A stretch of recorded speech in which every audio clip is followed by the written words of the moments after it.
December 1939. The South Atlantic is a restless, grey expanse, its waves rising and falling like the breath of a wounded giant. On the horizon, the German pocket battleship Admiral Graf Spee cuts through the ocean like a steel predator. Her decks are cold and wet with saltwater spray. Her crew, hardened men of the Kriegsmarine, stand silently beneath a pale, washed-out sky. They know they are being hunted. Just days earlier, the Graf Spee had earned both fame and fear.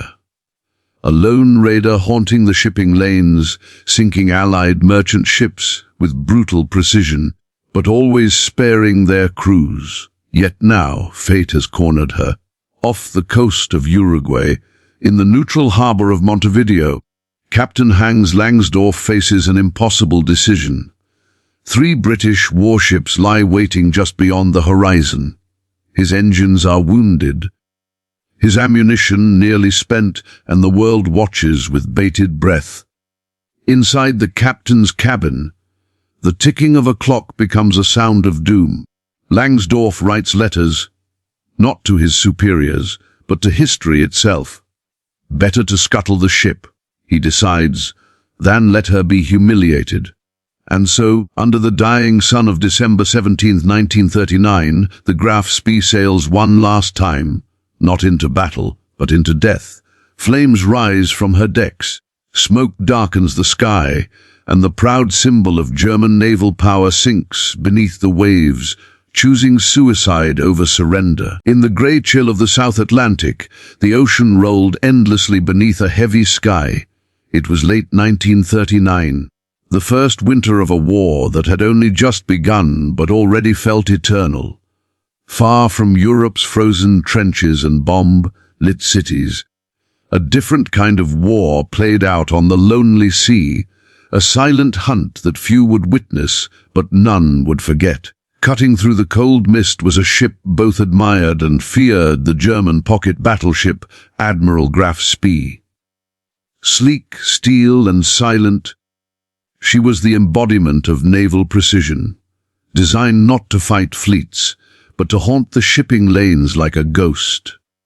From a distance, she looked graceful, even elegant, with her sharp bow slicing through the grey waves and her hull painted in the subtle tones of camouflage that merged into sea and sky. But beneath her decks, she was a machine of relentless purpose. 6 massive 11-inch guns could tear apart a cruiser with terrifying accuracy, and her diesel engines gave her a speed that no battleship could match. To the men who served aboard her, she was a floating citadel, a weapon of national pride, a symbol of the new Germany's reach across the oceans.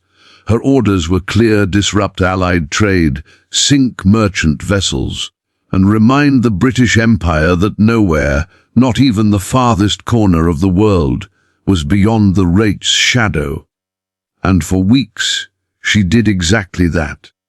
Under the command of Captain Hans Langsdorff, the Graf Spee prowled the South Atlantic and Indian Oceans with the stealth of a predator. She struck swiftly and vanished into the mist before any response could reach her. Between September and December 1939, she had destroyed 9 merchant ships, each strike executed with chilling efficiency, each crew treated with respect and spared their lives. To her victims, she was terrifying. To the world, she became legendary.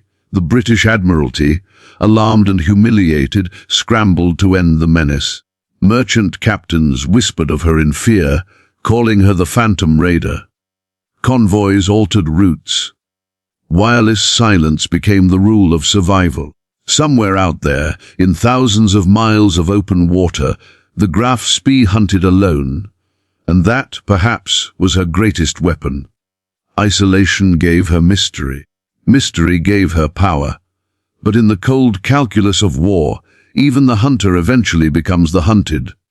By early December, the British had formed hunting groups, powerful squadrons of cruisers and destroyers scouring the seas, triangulating her last known position from scattered distress calls and smoke on the horizon. The Royal Navy's codebreakers, working in dim, smoke-filled rooms in London, traced patterns of her movement. They guessed where she might strike next. They were closing in. Every message sent, every flare fired, every ship spared gave away small hints of her trail. Inside the Graf Spee, tension grew like an unseen storm. Life at sea was harsh. The crew had been away from home for months, the endless horizon pressing against their sanity. Christmas was near, but there was no cheer aboard the ship. The men worked in silence, eyes hollow from exhaustion and salt wind. Each time they took a prize ship, Langsdorff insisted the captured sailors be treated humanly, even allowed to keep personal belongings. But compassion, while noble, slowed them down. Every delay meant another Allied signal sent, another hunter getting closer. Langsdorff was no ordinary naval officer. He was disciplined, courteous, almost gentlemanly, a warrior who understood both the duty of command and the burden of conscience. To his men, he was calm and paternal, a leader who carried the weight of history on his shoulders. To Berlin, he was a symbol of modern warfare, a captain who upheld the honor of the Kriegsmarine.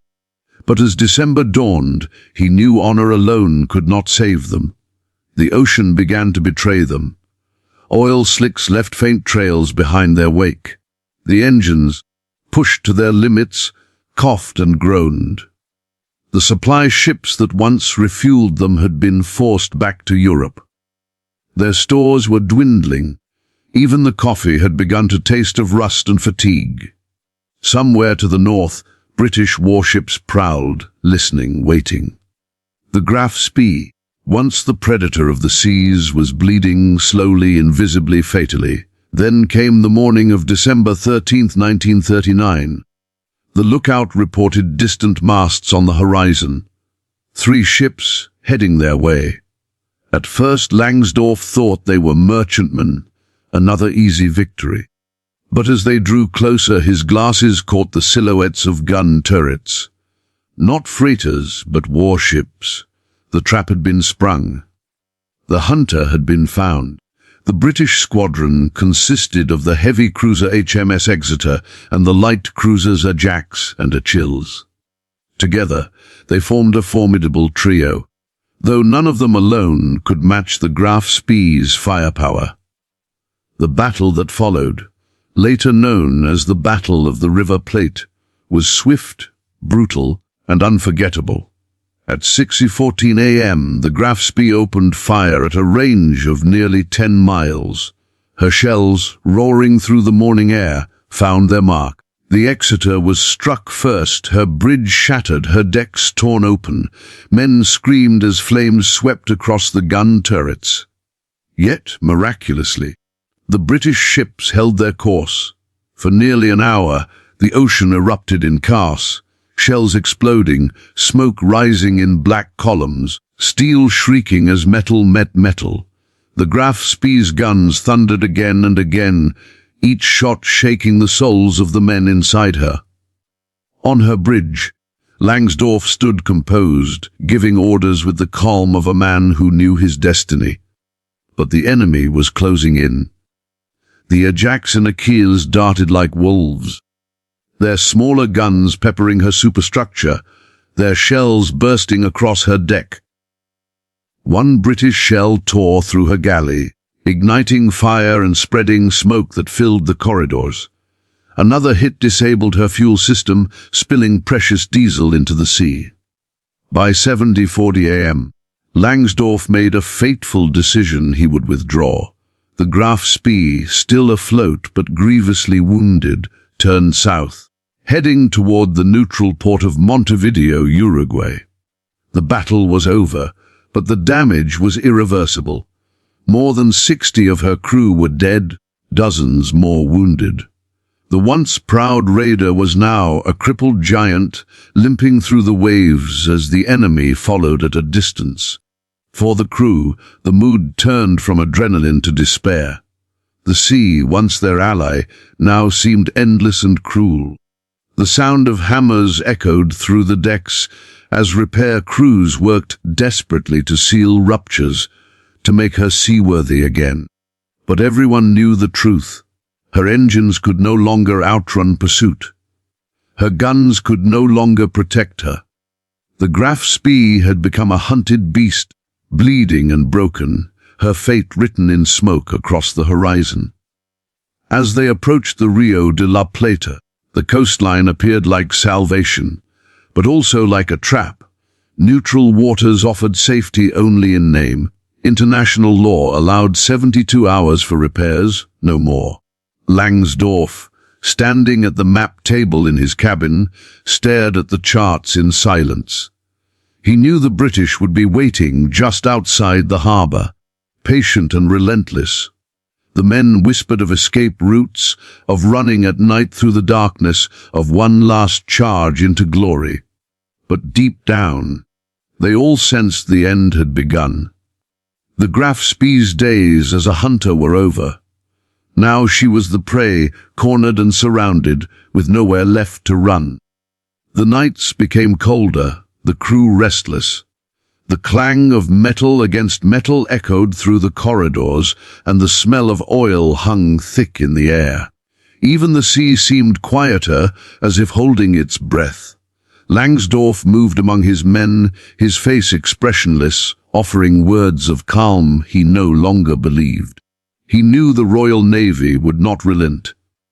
Reinforcements were already on their way. Every passing hour tightened the noose around them. And yet, even in defeat, the Graf Spee remained majestic. Her silhouette against the horizon still commanded awe. To the British sailors watching from afar, she was a dying lion, dangerous, defiant, and tragic. The chase that had begun with arrogance was ending in inevitability. The once invincible ship of steel and pride was now reduced to survival, clinging to the last fragments of dignity. For Langsdorff, the choice ahead was unbearable. To surrender meant humiliation, not just for himself, but for Germany, for the men who trusted him, for the ship that had carried their hopes. To fight meant suicide, a meaningless sacrifice. Somewhere within him, the warrior and the human wrestled for control. Each night he returned to his cabin, writing in his log, his pen scratching quietly in the stillness. The sound of the ocean outside blended with the hum of failing engines, the low murmur of men praying, the distant creak of metal under strain. On the morning of December 14, the first rays of sunlight fell upon the Graf Spee's scarred hull. The crew stood on deck, staring silently at the calm sea that surrounded them. They had fought bravely. They had survived the unthinkable. But now, as they drifted toward Montevideo's shore, they understood that courage alone could not change fate. The hunter had played its part. The ocean had claimed another story. The Graf Spee had been born in the factories of Kiel as a marvel of engineering. She died as a monument to the cruelty of war and the weight of command. Every man aboard her carried scars, some visible, others buried deep. For those who watched her limping toward the coast, smoke trailing behind like a wound in the sky, it was a moment of both triumph and sorrow. The world's oceans are full of stories, but few as haunting as this, the story of a hunter who became the hunted, of a ship that chose its own death over dishonor. The South Atlantic swallowed her pride, but not her legend. To this day, her name carries the echo of that cold December, when steel met conscience, and the sea became the stage for one of history's most poetic tragedies.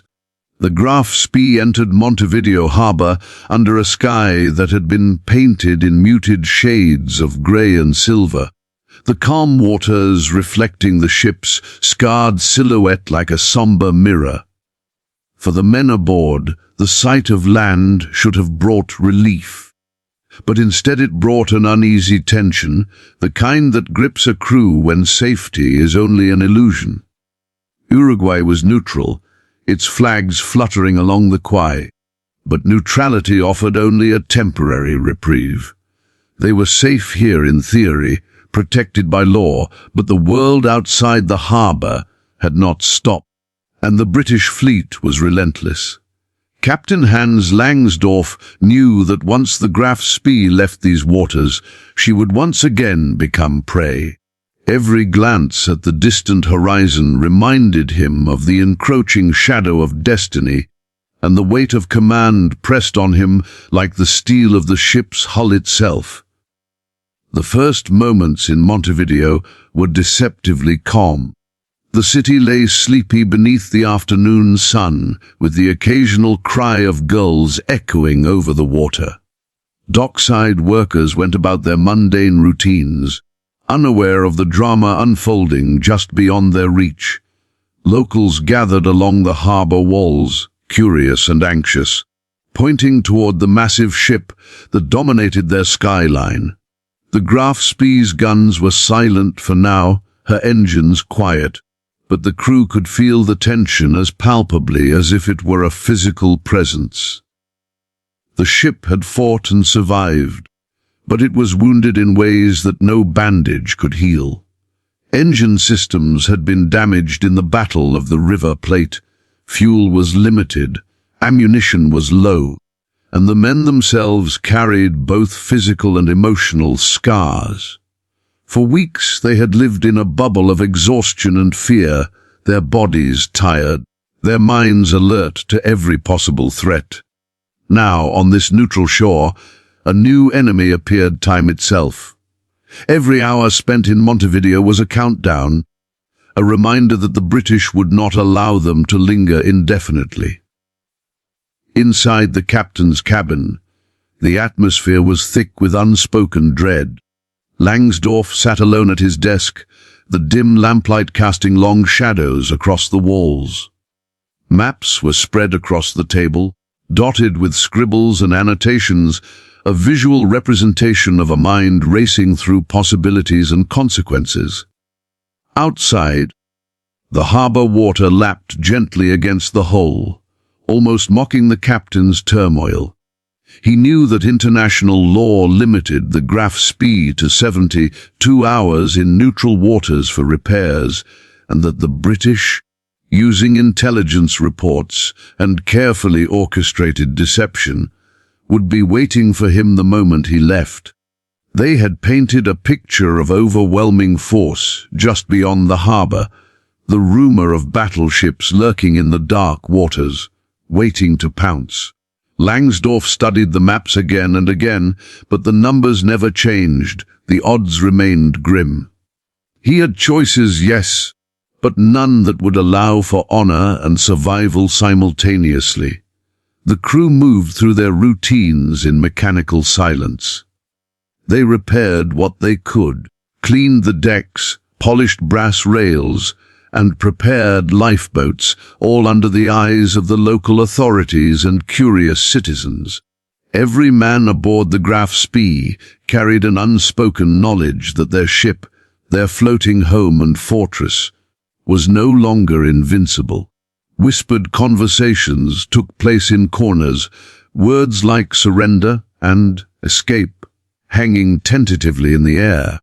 But even as the men discussed potential options, they deferred to their captain, whose presence was commanding yet distant.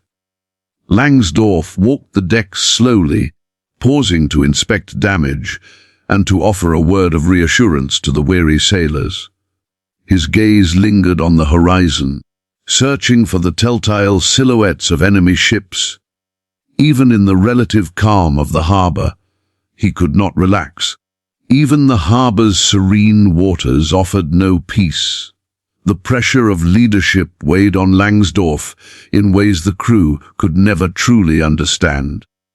His duty was not only to the ship and to Germany, but also to the men who had placed their trust in him. They had been following his orders through storm, battle, and now uncertainty. Every decision he made carried consequences that stretched far beyond the Graf Spee. Surrender would mean humiliation, not just for him, but for every sailor who had served on the ship, for the nation whose flag they represented, and for the legacy of the Kriegsmarine itself. Langsdorff's mind turned over the options again and again. Could he risk leaving Montevideo to escape, knowing the British waited in ambush? Could he attempt to fight his way out, potentially sacrificing every man aboard? Or could he find another, less conventional solution, one that preserved honor in the most tragic form imaginable? As the sun dipped low in the sky, casting the harbor in golden yet foreboding light, Langsdorff made a decision that would define history. The Graf Spee would not attempt to challenge the overwhelming British forces beyond the harbor. She would not surrender, not in the way they expected, not in a manner that would allow her to be paraded as a trophy. Instead, she would be scuttled, destroyed deliberately by her own crew, in a calculated act of self-determination. To Langsdorff, this was not defeat. It was the only path that preserved the dignity of the ship and the honor of those who served aboard her. He understood fully that this choice carried immense personal risk.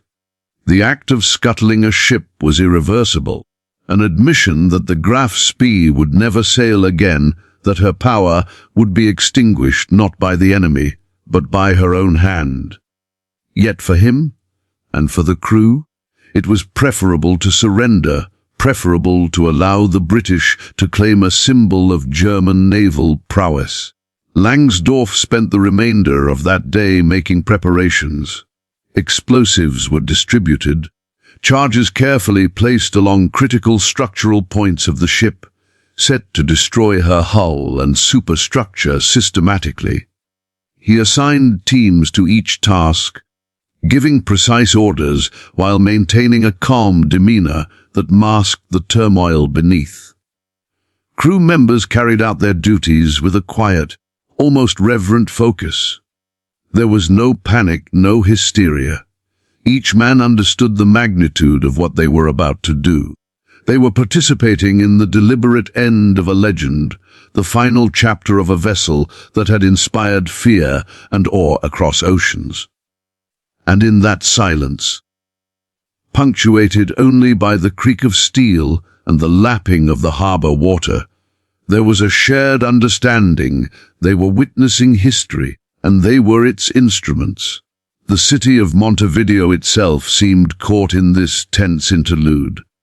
Curious citizens lined the docks, observing the Graf Spee as it underwent its quiet but meticulous preparations.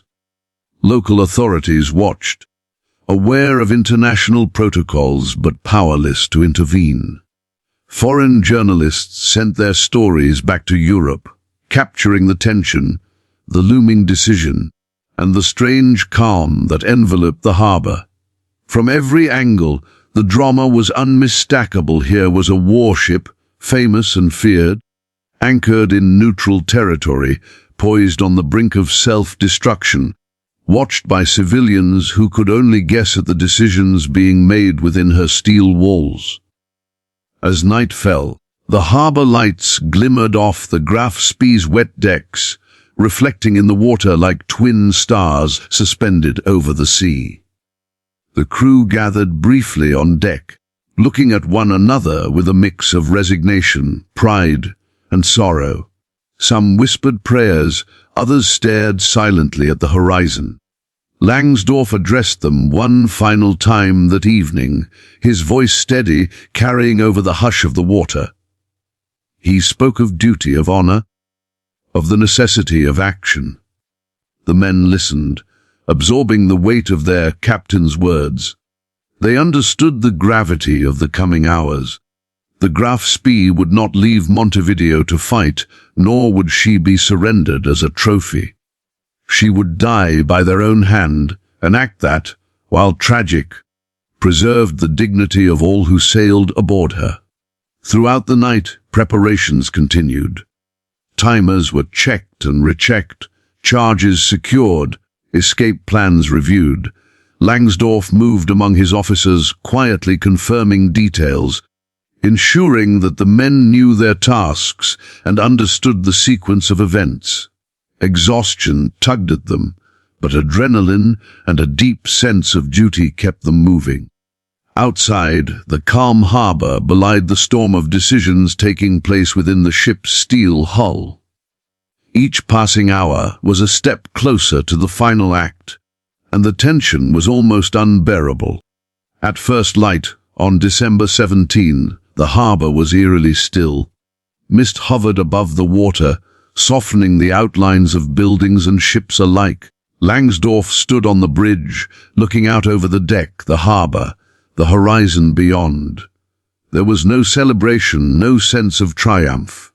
Instead, there was clarity, a singular focus on carrying out the plan with precision and honor. Crew members readied lifeboats, checked charges, and ensured that all systems were as secure as they could be under the circumstances. The city of Montevideo watched quietly, sensing something momentous was about to unfold, though the full nature of it was still unknown. Then, with meticulous care, the Graf Spee's crew activated the scuttling sequence. Explosions rippled through the ship, sending plumes of smoke and fire into the sky. Flames licked along the decks, illuminating the weary faces of sailors as they evacuated to waiting boats. The once proud pocket battleship shuddered, groaned, and slowly began to sink beneath the waves. From the harbor walls, civilians could see the ship's final moments, a spectacle of fire, smoke, and steel. For the crew, it was both a relief and a tragedy, the culmination of weeks of tension, courage, and unimaginable decision-making. They had preserved honor, but at a cost that weighed heavily upon their hearts. Even as the Graf Spee settled into the harbor's depths, her story had already entered legend. She was a symbol of naval innovation, bravery, and the complex moral choices of war. Captain Hans Langsdorff had made a decision that would be remembered for decades, a deliberate, honorable self-destruction rather than the humiliation of surrender. For the men aboard, it was a moment of deep reflection, a testament to the burdens of command and the human capacity to act with courage in the face of impossible choices. Montevideo would never forget that winter day, and the world beyond would continue to speak of the ship that had chosen its own fate, rather than submit to the enemy.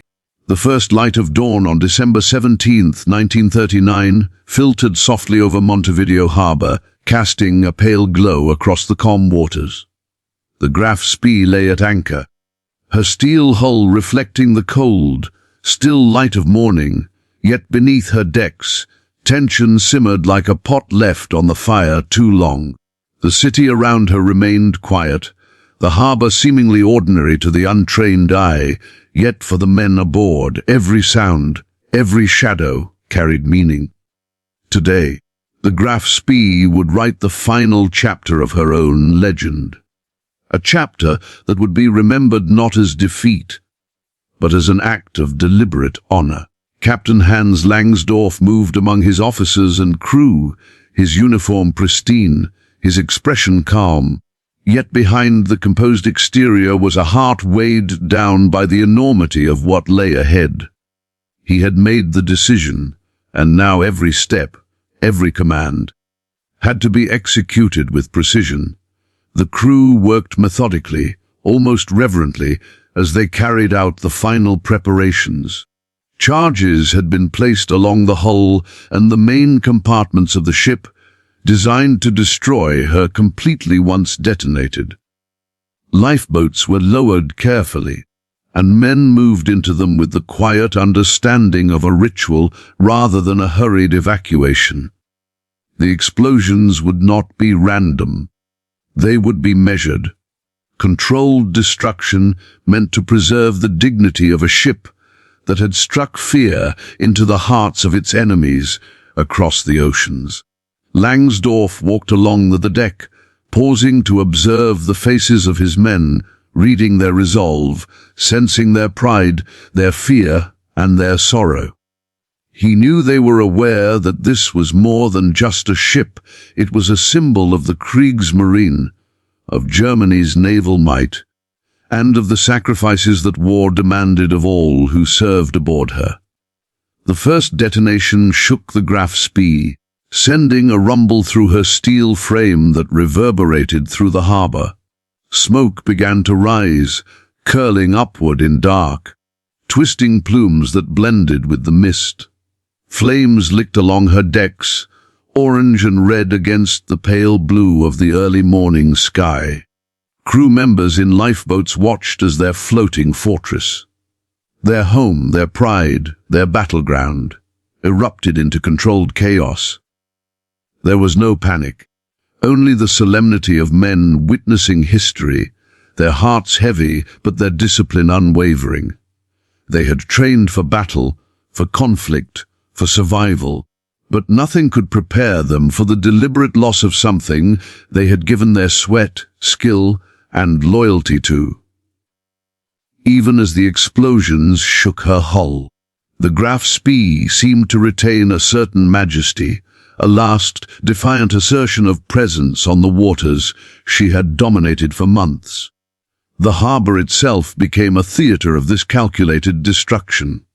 Locals lined the quay, their faces a mixture of awe and confusion. Journalists raised cameras and sent wires back to Europe, their pens and lenses capturing the unusual spectacle of a warship destroying herself in neutral territory. From the city streets, people could see smoke rising, hear the muffled booms echo across the water, and sense that something extraordinary was unfolding. Children pointed in wonder. Sailors on nearby ships held their breath, and the sun slowly rose higher, casting golden rays over the flames and reflecting off the steel hull. This was a scene of both beauty and sorrow, a paradox of fire and honor, destruction and dignity, all unfolding beneath the watchful eye of the world. Inside the Graf Spee, the crew followed Langsdorff's instructions to the letter. Explosives detonated in a carefully timed sequence, tearing through compartments in a methodical rhythm that minimized chaos while ensuring complete destruction. The ship shuddered as if in agony, her proud superstructure bending and buckling under the force of the blasts. Every bolt that twisted, every deck that collapsed, was a physical manifestation of the ship's final sacrifice. Langsdorff moved calmly among his men, ensuring no one was left behind, making certain that all had reached safety before the final charges were set. His leadership was unwavering, his presence a stabilizing force in an otherwise surreal and tragic tableau. This was not a flight into death, but a disciplined march into history. As the final moments approached, the Graf Spee's massive guns, once symbols of power and terror across the Atlantic, were silent. They had roared during the Battle of the River Plate. They had fired upon convoys with deadly precision, but now they were hushed witnesses to their own demise. Smoke curled around the turrets, and fire licked their edges, painting them in a mix of orange and black, the colors of controlled destruction. The crew watched from lifeboats, their eyes reflecting both flames and grief. Some whispered prayers for the ship, for their comrades, for the honor of the flag under which they had served. Others remained silent, too overwhelmed by the weight of witnessing their home, their battleground, their protector being dismantled by their own hands. Beyond the harbor, British cruisers remained at a distance, waiting, their presence looming like silent sentinels. They had chased the Graf Spee across oceans, forcing her into this final act, yet they would not witness the full story until later. To Langsdorff, The British ships were irrelevant now. The decision had been made, the course of action set. What mattered was the integrity of his command and the preservation of honor. In the minds of his crew, in the meticulous timing of the charges, and in the controlled way the ship gave herself up to the sea, there was a profound sense of moral victory even in defeat. This was the captain's choice, a conscious act of sacrifice, and every man aboard understood its significance. As the ship began to settle into the water, the harbor was filled with a surreal mix of smoke, fire, and the gentle lap of waves. Flames consumed sections of the deck, glowing against the morning sky, casting long, flickering shadows over the faces of those who had served on her. The Graf Spee's bow tilted, her stern lifting slightly as water flooded the lower compartments, and the ship slowly began to disappear beneath the surface. For hours, she burned and sank, a visual symphony of fire, steel, and water. The crew remained in lifeboats, watching solemnly, feeling both grief and pride. They had carried out their captain's orders with precision, with courage, and with honor. In a way, they were participating in a ritual that transcended the ordinary experience of war, a deliberate act of history that would echo far beyond the confines of Montevideo Harbor. When the smoke cleared and the flames diminished, the silhouette of the Graf Spee was no longer visible above the waterline. The ship that had struck terror into merchant sailors, that had chased freedom across oceans, that had survived storms and battles, now rested beneath the harbor's surface. Yet the spirit of the vessel, the story of her journey, and the deliberate choices of her captain and crew remained indelibly etched into the memory of all who had witnessed the event.